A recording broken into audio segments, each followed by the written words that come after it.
केंदुआ जी में फिर धसी जमीन, तेज आवाज के साथ बना गौफ। 3 घरों में दरारें आई हैं। गौफ से जहरीली गैस का रिसाव हो रहा है। सूचना मिलते ही सीआईएसएफ और केंदुआ जी थाना की टीम मौके पर पहुंची। वहीं बीसीसीएल प्रबंधन द्वारा गैस रिसाव स्थल की भराई का काम शुरू कर दिया गया है। साथ ही पूरे इलाके की फेंसिंग कर लोगों की आवाजाही पर रोक लगा दी गई है। पता चला 3:20 में देखे अचानक पूरा धुआं हो गया। हम लोग को समझ में आया कि क्या भैया क्या चीज़ का धुआं है। जब अचानक देखे तो पूरा भूत धसान हो गया था। धसान होने के बाद इनका घर जो था, इनका घर भी मतलब फट गया, मतलब पूरा फट गया। तत्काल में तुरंत हम लोग दौड़ा दौड़ी करके इनका सामान हम लोग सुरक्षित निकाले। और ये जो घटना घटने का मेन कारण है प्रबंधक का। धसान हुआ, वही मेरा घर फट गया है, दरार आ गया, सामान निकाले सब जल्दी। तो हम लोग को रहने के लिए व्यवस्था चाहिए ना कहीं। हम लोग चाह रहे कि भूली यहाँ हो, बुढ़नी हटिया के पास में है जगह खाली, वहाँ पर मिल जाए। गोलो डिग में है। संजय गुप्ता हमारे साथ फोन लाइन पर जुड़ गए हैं। संजय, जहरीली गैस का रिसाव हो रहा है, लोगों के लिए राहत बचाव के लिए क्या काम किया जा रहा है? फिलहाल तो जब घटना घटी है तो राहत और बचाव कार्य जारी है, लेकिन सबसे बड़ा बात है कि जिस जगहों पर डेंजर जोन घोषित कर दिया गया है उन जगहों में अभी भी लोग रह रहे हैं। और जो पुनर्वास नीति की बात की जा रही है वो कहीं न कहीं जो है सो ढीला ढाला पड़ा हुआ है। यही कारण है कि लोग डेंजर जोन में रह रहे हैं, क्योंकि लोगों का जिस जगह पर बसाने का जिला प्रशासन या बीसीसीएल बेलगड़िया में बात करती है वहां पर लोग जाने से इनकार करते हैं। और साथ ही साथ रोजगार की बात है। आज की घटना की बात की जाए तो एक बड़ा ग्रुप बना जिसमें 3 घर जो है तो दरारें आई है। कुछ घरें और भी आती, लेकिन सही समय पर लोग जो है तो अपने सामान को बाहर निकाल लिए। लेकिन लोगों में दहशत है और बीसीसीएल और जिला प्रशासन के प्रति काफी आक्रोश है। उनका कहना है कि हर बार जब घटनाएं घटती है तो जिला प्रशासन और बीसीसीएल प्रेस होती है और उसके बाद पुनर्वास की बात करती है, लेकिन जो ही मामला ठंडा होता है उसके बाद बीसीसीएल और जिला प्रशासन इस बात को भूल जाती है। उनका कहना है कि वो लोग सुरक्षा के साथ में जाने को तैयार है, लेकिन ऐसे जगह में उन्हें बसाया जाए जहाँ की रोजगार और समुचित सुविधा हो। बेलगड़िया में बसाने को लेकर जिला प्रशासन और बीसीसीएल जोर देती है, लेकिन वहाँ पर इन लोगों का कहना है कि बुनियादी सुविधाएं नहीं है और इसी कारण वहाँ नहीं जाना चाहते। हालांकि बीसीसीएल और जिला प्रशासन लगातार बेलगड़िया में जन सुविधाओं को बढ़ोतरी कर रही है, वहाँ पर रोजगार के साधन कर रहे हैं, लेकिन लोगों में जो विश्वास बेलगड़िया को लेकर होना चाहिए कि वहाँ पुनर्वासित है वो नहीं हो पा रहा। और यही कारण है कि लोग डेंजर जोन में आज भी खतरे में रह रहे हैं और आए दिन इस तरह की घटनाएं होती है और लोग बाल बाल बचते रह रहे हैं। जी बहुत शुक्रिया संजय, तमाम जानकारी के लिए। आप इस खबर पर नजर बनाए रखिए। तो अब इस पर न्यूज़ 18 सुलगते सवाल पूछता है कि आखिर कब तक लोग इस खौफ में जीते रहेंगे? बार बार चेतावनी के बावजूद कार्रवाई नहीं हो रही। क्या कोयला कंपनियों की लापरवाही से हालात बेकाबू है? क्या स्थानीय लोगों की सुरक्षा सिर्फ फाइलों तक सीमित है? आखिर केंदुआ जी में भूधसान रुक क्यों नहीं रहा? ये तमाम सवाल है जो न्यूज़ 18 पूछ रहा है। पुनर्वास की व्यवस्था पूरी तरह फेल है। चलिए अब बढ़ते हैं बुलेटिन में आगे। जेटीईटी को लेकर झारखंड में बवाल मचा हुआ है। नई भाषा नीति पर सरकार घिरती नजर आ रही है। कई छात्रों का विरोध, कई संगठनों का प्रदर्शन और अब मंत्री समूह की बैठक के बाद भी कोई हल नहीं निकल पाया है। सवाल यह है कि आखिर जेटीईटी भाषा विवाद का अंत कब होगा? ये रिपोर्ट देखिए। भाषा पर फंसा जेटीईटी का गणित, पहली बैठक बेनतीजा, अगली बैठक पर नजर। स्थानीय वर्सेस बाहरी भाषा की लड़ाई कब होगी खत्म? अगली बैठक में समाधान या फिर नया विवाद? बड़ा सवाल, राजनीतिक दबाव में टल रहा फैसला। छात्रों का भविष्य आखिर कब तक अधर में रहेगा? भोजपुरी, मगही, अंगिका को कब मिलेगी जगह? जेटीईटी में नई भाषाओं को शामिल करने को लेकर सरकार लगातार दबाव में है। भोजपुरी, मगही और अंगिका जैसी भाषाओं को लेकर अलग अलग संगठनों की मांग तेज है। वहीं कई आदिवासी और क्षेत्रीय संगठन सिर्फ झारखंडी भाषाओं को प्राथमिकता देने की मांग कर रहे हैं। मंत्री समूह की पहली बैठक में लंबी चर्चा तो हुई, लेकिन किसी भी भाषा को लेकर अंतिम सहमति नहीं बन सकी। इसके बाद अधिकारियों को जिलावार भाषा उपयोग और पुराने रिकॉर्ड से जुड़े दस्तावेज तैयार करने का निर्देश दिया गया। माननीय मुख्यमंत्री के द्वारा 5 सदस्यीय मंत्रीगणों की बैठक कमेटी की आज पहली बैठक हुई। बैठक में कुछ प्रश्नावली दिए गए थे स्कूली विभाग के सचिव को। वो दस्तावेज, वो उत्तर, जो क्वेश्चन थे, क्वेश्चनायर थे, उसका उत्तर अपर्याप्त रहा। डाटा उपलब्ध कराएं और बैठक रखी गई है फ्राइडे को, यानी कि 22 तारीख को।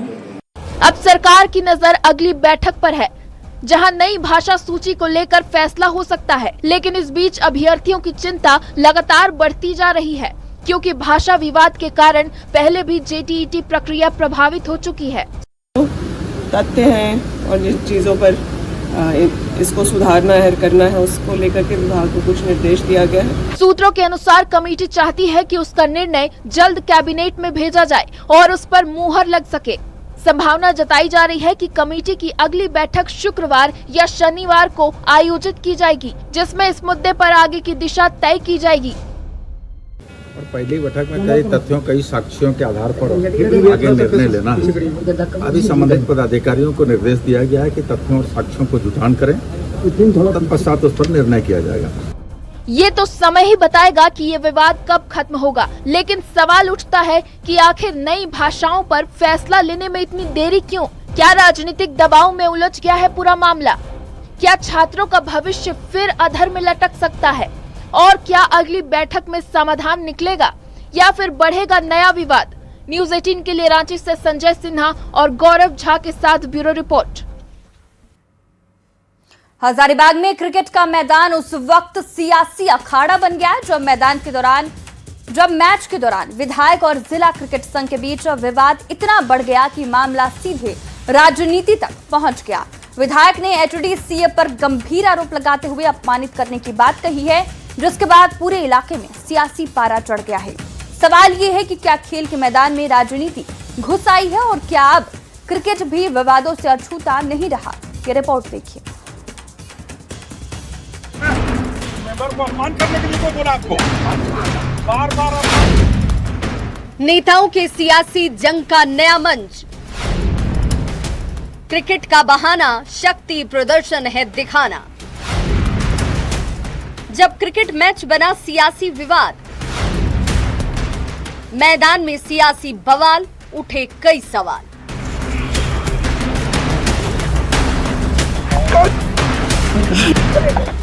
हजारीबाग में क्रिकेट का रोमांच चल रहा था, लेकिन अचानक से माहौल गर्म हो गया। विधायक और क्रिकेट संघ के बीच तीखी बहस और देखते ही देखते मामला तूल पकड़ता गया। मामला इतना बढ़ा कि आरोप प्रत्यारोप का दौर शुरू हो गया। विधायक प्रदीप प्रसाद का आरोप है कि उन्हें आयोजन के दौरान अपमानित किया गया, जिसके बाद उन्होंने खुलकर नाराजगी जाहिर की। वहीं HD CA की ओर से भी स्थिति पर प्रतिक्रिया की चर्चा तेज है। पर घटना घटा उसके बारे में मैं बता दूं कि मेरा नाम किसको का और जनप्रतिनिधि और लाइफ टाइम मेंबर का एक मैच हो रहा था का, उसमें मेरा नाम डाल दिया गया। जब आप नाम डालते हैं किसी का तो उसको पूछना चाहिए कि आपको मैच में प्लेयर है तो आप खेलेंगे कि नहीं खेलेंगे, पूछना चाहिए। ये होना चाहिए कि नहीं होना चाहिए? क्या अभी हम आपका नाम कैसे डाल सकते हैं? घटना के बाद से राजनीतिक गलियारों में हलचल तेज हो गई। बयानबाजी का दौर शुरू हो गया और मामला अब खेल से निकलकर पूरी तरह से सियासत में बदल गया।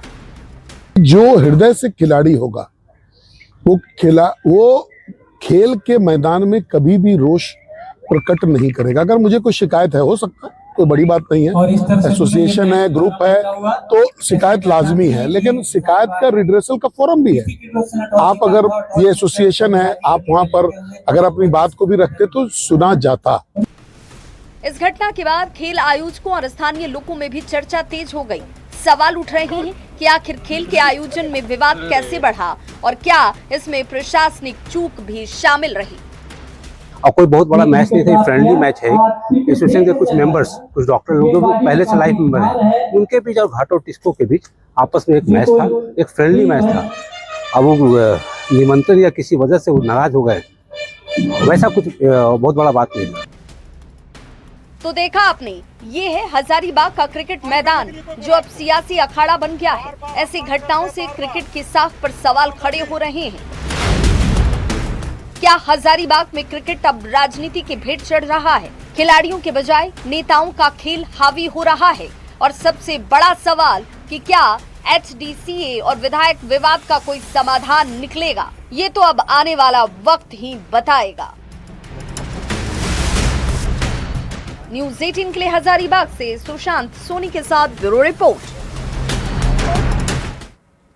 रांची के बिरसा मुंडा केंद्रीय कारा में महिला कैदी के साथ कथित यौन शोषण के मामले को लेकर नेता प्रतिपक्ष बाबूलाल मरांडी लगातार सरकार पर हमलावर हैं। मुख्यमंत्री हेमंत सोरेन को इस मामले में पत्र लिखने के बाद बाबूलाल मरांडी ने न्यूज़ 18 से खुलकर बात की। बाबूलाल मरांडी ने सवाल उठाया कि सरकारी अस्पताल रिम्स के बजाय निजी क्लिनिक की रिपोर्ट क्यों दिखाई जा रही है। उन्होंने बिरसा मुंडा कारा को अय्याशी का अड्डा बताते हुए जेल सुपरिटेंडेंट पर कड़ी कार्रवाई और पूरे मामले की निष्पक्ष जांच की मांग की है। प्रतिपक्ष बाबूलाल मरांडी के मुख्यमंत्री हेमंत सोरेन को लिखे गए एक पत्र ने झारखंड की राजनीति में तहलका मचा दिया है। ये पत्र जो है रांची के होटवार जेल से लेकर झारखंड की राजनीति में तेजी से घूम रहा है, कई सवालों को लेकर घूम रहा है। हमारे साथ यहाँ पर सीधे नेता प्रतिपक्ष बाबूलाल मरांडी जी, उनसे जानेंगे सर आपकी एक चिट्ठी और जो आरोप लगाए हैं सर, उसके पीछे तथ्य या माने आधार क्या माने? हमें जो जानकारी मिली कि रांची के केंद्रीय कारा जो होटवार जेल है, वहाँ पर एक क्या बोलते हैं नशीली पदार्थ का जो तस्करी होता है उसमें पकड़ी गई एक लड़की 2025 के में ही गिरफ्तार हो गई, फिर उनको जेल भेज दिया गया। अब जो जानकारियां मिल रही है कि उन लोगों के साथ जिस प्रकार से शारीरिक शोषण हुआ और उसके बाद जांच हुई, जांच में पॉजिटिव पाया गया।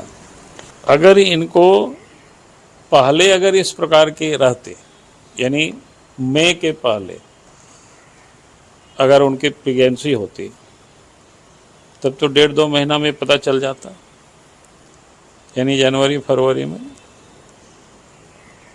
लेकिन उस समय पता नहीं चला। इनकी जब मासिक जब बंद हुआ अप्रैल में, फिर टेस्ट कराया गया, फिर पॉजिटिव आया। अब 2-3 इसमें से सवाल खड़ा होता है। तो अब मेरा ये कहना है कि भाई आखिर इनको रिम्स में क्यों ट्रीटमेंट नहीं हुआ? ये जो काराधीक्षक या जेल के आईजी वगैरह जो रफा दफा कर रहे हैं, तो इससे ये लोग नहीं बचेंगे। इसलिए मैंने कहा कि भाई पहले तो इनको चंद्रशेखर को सस्पेंड करे, वहाँ से हटावे और पूरे मामले को, और इससे जो लिपापोती भी जो कर रहे हैं आईजी भी, उनको भी सस्पेंड करे, हटावे। और इसके बाद पूरे मामले को ईमानदार पुलिस अफसरों की टीम बना करके, जिनके ऊपर कोई करप्शन का चार्जेज नहीं हो, जो अफसर सेंट्रल डिपुटेशन में काम किया हो, अच्छा रिपुटेशन हो, ऐसे अफसरों की टीम बनावे हेमंत सोरेन और फिर जांच करावे। तो नेता प्रतिपक्ष कुल मिलाकर रांची के बिरसा मुंडा कारा के प्रशासनिक तंत्र पर सवाल उठा रहे हैं। साथ ही कह रहे हैं कि इस पूरे मामले की जांच ईमानदार अफसरों से करानी चाहिए, ताकि जो भी इसमें दोषी अधिकारी हैं उनके खिलाफ कड़ी से कड़ी कार्रवाई होनी चाहिए। संजय कुमार सिन्हा, न्यूज़ 18 रांची।